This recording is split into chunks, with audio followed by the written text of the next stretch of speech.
മുഖം മനസ്സിൻ്റെ കണ്ണാടിയാണെന്നാണ് പൊതുവെ പറയുന്നത്. അത് ശരിയുമാണ്. പലരുടെയും മനസ്സിലുള്ളത് അവരുടെ മുഖത്ത് തന്നെ നോക്കി വായിച്ചെടുക്കുവാൻ നമുക്ക് പറ്റാറുണ്ട്. ചുരുക്കം ചിലരൊക്കെ പിടിതരാതെ പോകുന്നവരുമുണ്ട്. അപ്പോൾ സ്വാഭാവികമായും നിങ്ങൾ ചോദിച്ചേക്കാം, മറ്റൊരാളുടെ മനസ്സ് നമുക്ക് വായിച്ചെടുക്കുവാൻ പറ്റുമോ എന്ന്. മറ്റൊരാളുടെ ചിന്തകളെ നമുക്ക് മനസ്സിലാക്കാൻ പറ്റുമോ? സാധിക്കും എന്നാണ് പഠനങ്ങൾ വെളിവാക്കുന്നത്. എങ്ങനെ എന്നത് കുറച്ചൊരറിവും കുറച്ചൊരു പ്രാക്ടീസും ഉണ്ടെങ്കിൽ സാധിക്കുന്ന കാര്യമാണ്. മൈൻഡ് റീഡിംഗ് എന്നത് ഒരു സോഷ്യൽ സ്കില്ലാണ്. കൃത്യമായ ജഡ്ജ്മെൻറ്റ് നടത്തുവാനുള്ള ഒരാളുടെ കഴിവ്. സൈക്കോളജി ഇതിനെയൊക്കെ ആശ്രയിച്ചാണ് മൈൻഡ് റീഡിംഗ് നടത്തുന്നത്. മനസ്സ് വായിക്കുന്നത് ഒരു സ്കില്ലാണ്. ഞാൻ നേരത്തെ പറഞ്ഞു, നമുക്ക് സ്വായത്തമാക്കുവാൻ കഴിയുന്ന ഒരു സ്കിൽ. ഇത് ദൈനംദിന ജീവിതത്തിൽ നമ്മൾ തന്നെ അറിയാതെ എക്സ്പീരിയൻസ്ഡ് ആകുന്ന ഒന്നാണ്. ഒരു ക്ലയൻറ്റിൻ്റെ ആവശ്യങ്ങൾ എന്തൊക്കെയാണ് എന്ന് ആൻറ്റിസിപ്പേറ്റ് ചെയ്യുന്നത് പോലെ, അല്ലെങ്കിൽ നിങ്ങളുടെ ബോസിനോട് എങ്ങനെ സംസാരിക്കണമെന്ന് അറിഞ്ഞുകൊണ്ട് അദ്ദേഹത്തോട് സംസാരിക്കുന്നത് പോലെ. ഇതൊന്നുമല്ലെങ്കിൽ നിങ്ങളുടെ മുന്നോട്ടുള്ള പ്രയാണത്തിൽ മറ്റുള്ളവർ നിങ്ങൾക്ക് കൽപ്പിക്കുന്ന മൂല്യം എത്രയാണ് എന്ന് തിരിച്ചറിയുന്ന ഒരു ഇൻഡ്യൂഷൻ അഥവാ അവബോധം നിങ്ങൾക്ക് കിട്ടുന്നുണ്ടെങ്കിൽ നിങ്ങൾക്കും മനസ്സ് വായിക്കുവാൻ കഴിയും. പേഴ്സെപ്റ്റീവ് ആയിട്ടുള്ള ആൾക്കാരാണ് ജീവിതത്തിലും ജോലിയിലുമൊക്കെ വിജയം കൊയ്യുന്നത് എന്ന് പറയാറുണ്ട്. മികച്ച പെർഫോമേഴ്സ് എപ്പോഴും ഏറ്റവും സ്മാർട്ടായ ആൾക്കാരാവണം എന്നില്ല. അവർ മറ്റുള്ളവരുമായി ഏറ്റവും നന്നായി കണക്റ്റ് ചെയ്യുന്നവരും വളരെ കൂടിയ EQ ഇമോഷണൽ കോഷ്യൻ്റ് ഉള്ളവരും ആയിരിക്കും. നമ്മളുടെ ചിന്തകളുടെ പ്രതിഫലനം എന്നവണ്ണം നാം എല്ലായ്പ്പോഴും അതിൻ്റെ ചില സൂചനകൾ, അതായത് നമ്മുടെ ചിന്തകളെ സംബന്ധിക്കുന്ന സൂചനകൾ പുറത്ത് വിട്ടുകൊണ്ടിരിക്കും. പക്ഷേ അത് മനസ്സിലാക്കുവാൻ നമ്മൾ പരിശീലിക്കേണ്ടിയിരിക്കുന്നു. ഒരു അധ്യാപകന് ക്ലാസ്സിൽ പഠിപ്പിച്ചുകൊണ്ടിരിക്കുമ്പോൾ ക്ലാസ്സിൽ ശ്രദ്ധിക്കാതെ ഇരിക്കുന്ന വിദ്യാർത്ഥികളെ ഒറ്റ നോട്ടത്തിൽ തിരിച്ചറിയുവാൻ കഴിയാറുണ്ട്, ഇല്ലേ? അതേപോലെ തന്നെ നിങ്ങൾ നിങ്ങളുടെ സുഹൃത്തിനോട് സംസാരിച്ചു കൊണ്ടിരിക്കുമ്പോൾ അയാളുടെ ശ്രദ്ധ നിങ്ങളിലല്ല എങ്കിൽ അത് വളരെ പെട്ടെന്ന് തന്നെ മനസ്സിലാക്കുവാൻ നിങ്ങൾക്ക് കഴിയാറുമുണ്ട്. ആ സമയത്ത് നമ്മൾ എന്തു ചെയ്യും? സ്വാഭാവികമായും വിഷയം മാറ്റും. ഇനി പറയുവാൻ പോകുന്ന കാര്യങ്ങൾ ആരുടെ മനസ്സ് വായിക്കുവാനും നിങ്ങളെ പ്രാപ്തരാക്കുന്ന, അല്ലെങ്കിൽ ആരുടെയും ചിന്തകളെ സംബന്ധിക്കുന്ന ഒരു എഡ്യൂക്കേറ്റഡ് ഗസ് നടത്തുവാൻ നിങ്ങളെ സഹായിക്കുന്ന ചില ടിപ്സാണ്. ഇന്ന് നമ്മൾ ചർച്ച ചെയ്യുന്ന വിഷയം ഇതാണ്. നിങ്ങൾക്ക് ഒരാളുടെ മനസ്സ് വായിക്കുവാൻ പറ്റുമോ? ഒരാളുടെ ചിന്തകൾ മനസ്സിലാക്കുവാൻ പറ്റുമോ? തീർച്ചയായും സാധിക്കും. പക്ഷേ എങ്ങനെ എന്നത് ഈ വീഡിയോ മുഴുവനായും കാണുക. Welcome to Ajay's press. Here what we do is express. നിങ്ങൾക്ക് ഒരാളുടെ ചിന്തകൾ മനസ്സിലാക്കുവാൻ പറ്റും, സാധിക്കും. പക്ഷെ അതിനു മുൻപ് അതിനായിട്ട് നിങ്ങളെ തന്നെ തയ്യാറെടുപ്പിക്കേണ്ടിയിരിക്കുന്നു. ആ തയ്യാറെടുപ്പ് അല്ലെങ്കിൽ ആ ജോലി എന്ന് പറയുന്നത് നിങ്ങളുടെ മനസ്സിനെ ശാന്തമാക്കി, വളരെ കാമാക്കി നിങ്ങൾ വർത്തമാന കാലത്തിലേക്ക് വരിക, അതായത് പ്രസൻറ്റിലേക്ക് വരിക. അതിന് മനസ്സിനെ ഏകാഗ്രമാക്കി മനസ്സിനെ വർത്തമാന കാലത്തിലേക്ക് കൊണ്ടുവരിക. അങ്ങനെ നമുക്ക് മറ്റൊരാളുടെ ചിന്തകളെ മനസ്സിലാക്കുവാൻ പറ്റും. കാരണം അയാളുടെ ചിന്തകളും പ്രസൻറ്റിലാണ്, അല്ലെങ്കിൽ വർത്തമാന കാലത്തിലാണ്. നമ്മുടെ ചിന്തകൾ ഭൂതകാലത്തിൽ വ്യാപരിക്കുമ്പോൾ വർത്തമാന കാലത്തിലുള്ള ഒരാളുടെ ചിന്തകളെ നമുക്ക് എങ്ങനെ മനസ്സിലാക്കുവാൻ പറ്റും? അത് സാധ്യമല്ല. അപ്പോൾ ഒരാളുടെ ചിന്തകൾ അറിയണമെങ്കിൽ നമ്മുടെ മനസ്സിനെ ഏകാഗ്രമാക്കിക്കൊണ്ട് നമ്മുടെ ചിന്തകളെ വർത്തമാന കാലത്തിലേക്ക് കൊണ്ടുവരിക എന്നത് വളരെ പ്രധാനമാണ്. അങ്ങനെ ചെയ്യുമ്പോഴാണ് നമുക്ക് മറ്റൊരാളുടെ ചിന്തകളെ മനസ്സിലാക്കുവാൻ പറ്റുകയുള്ളൂ. നിങ്ങൾക്ക് നോൺ വെർബൽ ക്യൂസ് പഠിക്കുവാനും ഇൻ്റർപ്രറ്റ് ചെയ്യുവാനും അതുപോലെ മനസ്സിലാക്കുവാനും കഴിയും. എന്തൊക്കെയാണ് ആ non verbal quiz? Body language, gestures, I movements, കണ്ണുകളുടെ ചലനങ്ങൾ, ഒരാളുടെ വ്യക്തിപരമായ വികാര വിചാരങ്ങളെക്കുറിച്ചുള്ള ഉൾക്കാഴ്ച കിട്ടുവാൻ, ആറ്റിറ്റ്യൂഡ് അറിയുവാൻ, അവരുടെ ഇമോഷൻസ് അറിയുവാനൊക്കെ ഈ പറഞ്ഞ നോൺ വെർബൽ ക്യൂസ് നിങ്ങളെ സഹായിക്കും. നോൺ വെർബൽ ക്യൂസ് വായിക്കുവാനുള്ള കുറച്ച് ടിപ്സ് ഞാൻ പറഞ്ഞുതരാം. ഒന്നാമത്തത് ബോഡി ലാംഗ്വേജ് ഒബ്സർവ് ചെയ്യുക എന്നതാണ്.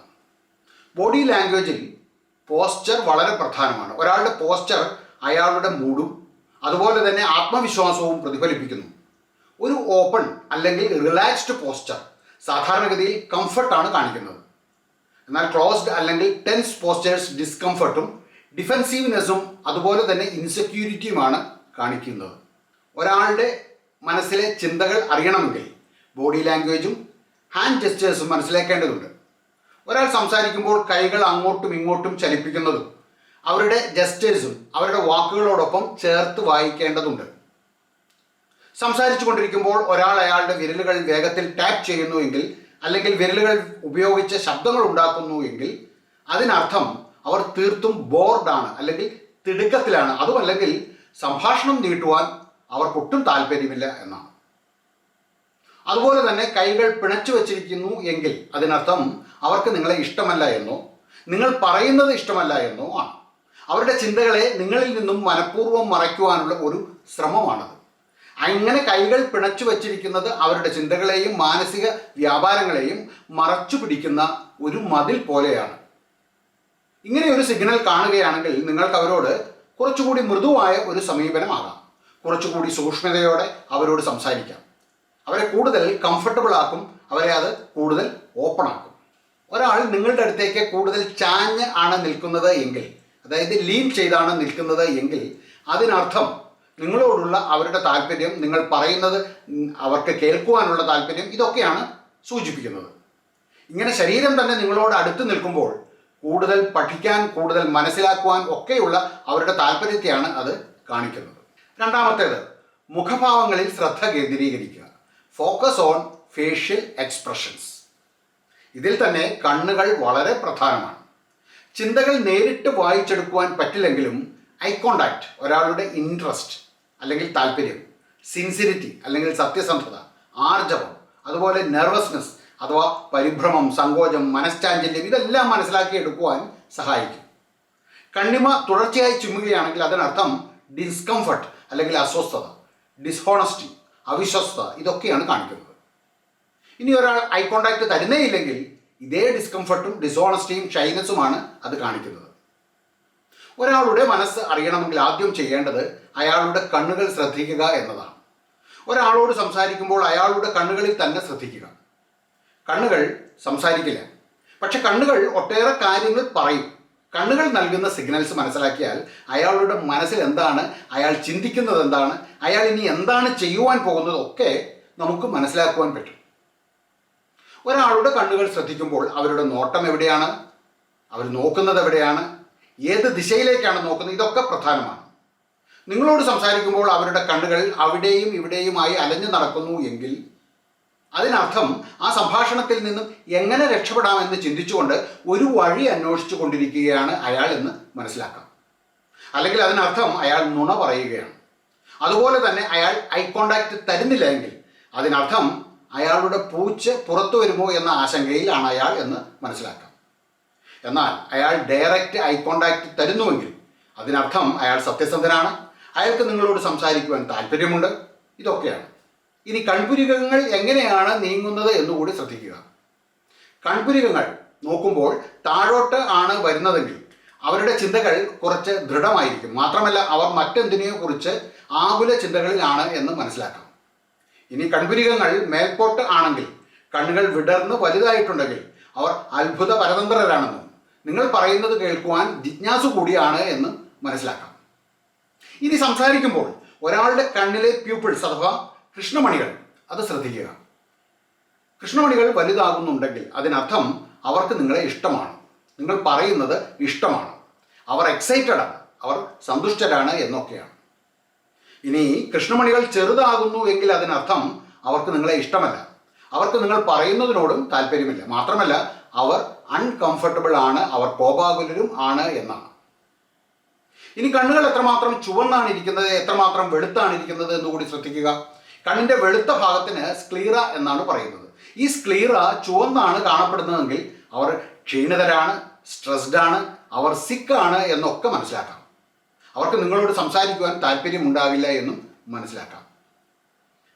ഇതുപോലെ തന്നെയാണ് ഫേഷ്യൽ എക്സ്പ്രഷൻസും. ഒരാളുടെ ഫേഷ്യൽ എക്സ്പ്രഷൻസ് ശ്രദ്ധിക്കുകയാണെങ്കിൽ അയാൾ നിരാശനാണോ, കടുത്ത ദുഃഖത്തിലാണോ, അതോ അയാൾ സന്തോഷവാനാണോ എന്നൊക്കെ നമുക്ക് മനസ്സിലാക്കുവാൻ കഴിയും. മാത്രമല്ല അയാളുടെ ഉള്ളിലുള്ള വികാര വിചാരങ്ങളും നമുക്ക് മനസ്സിലാക്കുവാൻ കഴിയും. ഞാൻ നേരത്തെ പറഞ്ഞതുപോലെ മുഖം മനസ്സിൻ്റെ കണ്ണാടിയാണെന്ന് നിസ്സംശയം പറയാം. ഇനി പറയുന്ന സിഗ്നൽസ് ശ്രദ്ധിക്കൂ. ഒരാളെ നിങ്ങൾ കാണുമ്പോൾ അയാളുടെ വായുടെ രണ്ട് വശങ്ങളും താഴോട്ടാണെങ്കിൽ മുഖഭാവം ചെറിയ ദുഃഖമാണ് കാണിക്കുന്നതെങ്കിൽ അതിനർത്ഥം അയാൾ ഒട്ടും ഹാപ്പിയല്ല, എന്തോ നഷ്ടപ്പെട്ടിട്ടുണ്ട് എന്നൊക്കെയാണ്. നേരെ മറിച്ച് വലിയ തുറന്ന ചിരി, വിടർന്ന കണ്ണുകളും വിരിഞ്ഞ കവിൾത്തടവുമെല്ലാം സന്തോഷം, സൗഹാർദ്ദം, കാരുണ്യം മുതലായവയാണ് കാണിക്കുന്നത്. കണ്ണുകൾ ചെറുതായി തിളങ്ങുന്നുവെങ്കിൽ അയാളുടെ ചിരി യഥാർത്ഥമാണ്, റിയലാണ്. ഇനി കൺപുരികങ്ങൾക്കിടയിലുള്ള ഭാഗം ശ്രദ്ധിക്കുക.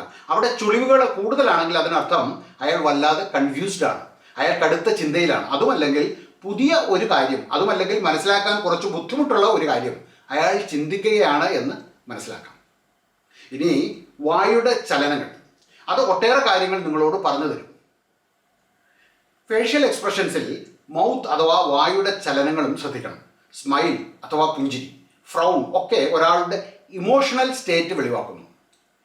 പുഞ്ചിരിയാണ് കാണുന്നതെങ്കിൽ അത് സന്തോഷം, മൈത്രിഭാവം, അംഗീകാരം ഇതൊക്കെയാണ് സൂചിപ്പിക്കുന്നത്.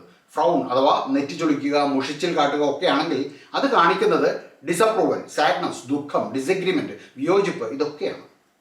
അടഞ്ഞ സ്ക്യൂസ്ഡ് ആയ വായ ആണ് അവർക്ക് എങ്കിൽ എന്തോ ഒന്ന് ഇഷ്ടമായില്ല എന്നോ അവർ അത് അംഗീകരിക്കുന്നില്ല എന്നോ അവർ സംസാരിക്കുവാൻ ഇഷ്ടപ്പെടുന്നില്ല എന്നോ ആണ് അതിനർത്ഥം. ഇനി തുറന്ന വായാണെങ്കിൽ അവർ തുറന്ന സമീപനമുള്ളവരാണ്, അവർ സംസാരിക്കുവാൻ തയ്യാറാണ് എന്നൊക്കെയാണ് അർത്ഥം. മൂന്നാമത്തെ കാര്യം അണ്ടർസ്റ്റാൻഡിങ് പ്രോക്സിമിക്സ്. പ്രോക്സിമിക്സ് മനസ്സിലാക്കുക. എന്താണ് പ്രോക്സിമിക്സ്? മനുഷ്യരുടെ അവർക്ക് ചുറ്റുമുള്ള സ്പേസിൻ്റെ ഉപയോഗത്തെയും ജനസാന്ദ്രത, പെരുമാറ്റം, ആശയവിനിമയം, സാമൂഹിക ഇടപെടൽ എന്നിവയിൽ ചെലുത്തുന്ന സ്വാധീനത്തെയും കുറിച്ചുള്ള ഒരു പഠന ശാഖയാണ് പ്രോക്സിമിക്സ്. നമുക്ക് ചുറ്റുമുള്ള സ്പേസ് നമ്മുടെ പേഴ്സണൽ കംഫർട്ടിനായി എങ്ങനെ നമ്മൾ ഉപയോഗിക്കുന്നു എന്നതാണ് പ്രോക്സിമിക്സ്. ഒരാൾ നിങ്ങളോട് അല്ലെങ്കിൽ നിങ്ങളുടെ എത്രമാത്രം അടുത്താണ് നിൽക്കുന്നത് എന്ന് ശ്രദ്ധിക്കുക. ഓരോരുത്തർക്കും അവരവരുടേതായ പേഴ്സണൽ സ്പേസ് ഉണ്ട്. ആ പേഴ്സണൽ സ്പേസിൽ അവരവർക്ക് അവരുടേതായ ഒരു കംഫർട്ട് ലെവലും ഉണ്ടാകും. ആ പേഴ്സണൽ സ്പേസിലേക്ക് ഒരാൾ കടന്നു കയറുമ്പോൾ അവർ അസ്വസ്ഥരാകും. ഇനി ഒരാളുടെ പേഴ്സണൽ സ്പേസിനെ മറ്റൊരാൾ ബഹുമാനിക്കുന്നു എന്നുണ്ടെങ്കിൽ അവരുടേത് എപ്പോഴും ഒരു കൺസിഡറേറ്റ് ബിഹേവിയർ ആണെന്ന് മനസ്സിലാക്കാം. അവർ മറ്റുള്ള ആൾക്കാരുടെ അല്ലെങ്കിൽ മറ്റുള്ളവരുടെ അല്ലെങ്കിൽ മറ്റൊരാളുടെ സ്വകാര്യതയെ ബഹുമാനിക്കുന്നു എന്ന് നമുക്ക് മനസ്സിലാക്കാം. നാലാമത്തത് ഡെസിഫർ വോക്കൽ ക്യൂസ്. ശബ്ദത്തിലെ സൂചനകളെ തിരിച്ചറിയുക. ടോണ്, പിച്ച് ഇത് രണ്ടും എന്താണ് എന്ന് ഞാൻ പറയേണ്ടതില്ല. ടോണിലും പിച്ചിലും ഉണ്ടാകുന്ന വ്യതിയാനങ്ങൾ എക്സൈറ്റ്മെൻ്റ് ആണോ അതോ ദേഷ്യമാണോ ഇനി അത് ദുഃഖമാണോ എന്നൊക്കെ എളുപ്പത്തിൽ തിരിച്ചറിയാൻ സഹായിക്കും. ഹൈ പിച്ച് എക്സൈറ്റ്മെൻറ്റും അതുപോലെ തന്നെ നെർവസ്നെസ്സും സൂചിപ്പിക്കുമ്പോൾ ലോ പിച്ച് കോൺഫിഡൻസും സീരിയസ്നെസ്സിനെയും സൂചിപ്പിക്കുന്നു. അതുപോലെ തന്നെ മറ്റൊന്ന് റേറ്റ് ഓഫ് സ്പീച്ചാണ്. സംസാരത്തിലെ വേഗം ശ്രദ്ധിക്കുക. വേഗത്തിലുള്ള സംസാരം നെർവസ്നെസ്സിനെയും എക്സൈറ്റ്മെൻറ്റിനെയും കാണിക്കുന്നു. അതുപോലെ തന്നെ സ്ലോ സ്പീച്ച് അഥവാ പതിയെയുള്ള സംസാരം ചിന്താശീലത്തെയും അല്ലെങ്കിൽ ആശങ്കകളെയും സൂചിപ്പിക്കുന്നു. അഞ്ചാമത്തെ കാര്യം observe hand and arm movements. ഞാൻ നേരത്തെ പറഞ്ഞു, പിണച്ചു വെച്ച കൈകൾ, ക്രോസ്ഡ് ആംസ്, ഡിഫെൻസീവ്നെസ് അല്ലെങ്കിൽ ഡിസ്കംഫർട്ടാണ് സൂചിപ്പിക്കുന്നത് എങ്കിൽ ഓപ്പൺ പാംസ്, തുറന്നു പിടിച്ച കൈകൾ, ഓപ്പൺനെസ് അഥവാ ആർജവം, സത്യസന്ധത ഇതൊക്കെയാണ് സൂചിപ്പിക്കുന്നത്. ആറാമത്തെ കാര്യം pay attention to feet and legs. കാലുകളും കാൽപാദങ്ങളും ശ്രദ്ധിക്കുക. പാദങ്ങളുടെ ദിശ ശ്രദ്ധിക്കുക. ഏത് ദിശയിലേക്കാണ് കാൽപാദങ്ങൾ തിരിഞ്ഞിരിക്കുന്നത് എന്നത് അയാളുടെ ശ്രദ്ധ എവിടെയാണ് എന്നതിൻ്റെ വ്യക്തമായ ഒരു സൂചനയാണ്. നിങ്ങൾക്ക് നേരെയാണ് പാദങ്ങൾ തിരിഞ്ഞിരിക്കുന്നത് എങ്കിൽ അത് അയാളുടെ താല്പര്യവും എൻഗേജ്മെൻറ്റുമാണ് സൂചിപ്പിക്കുക.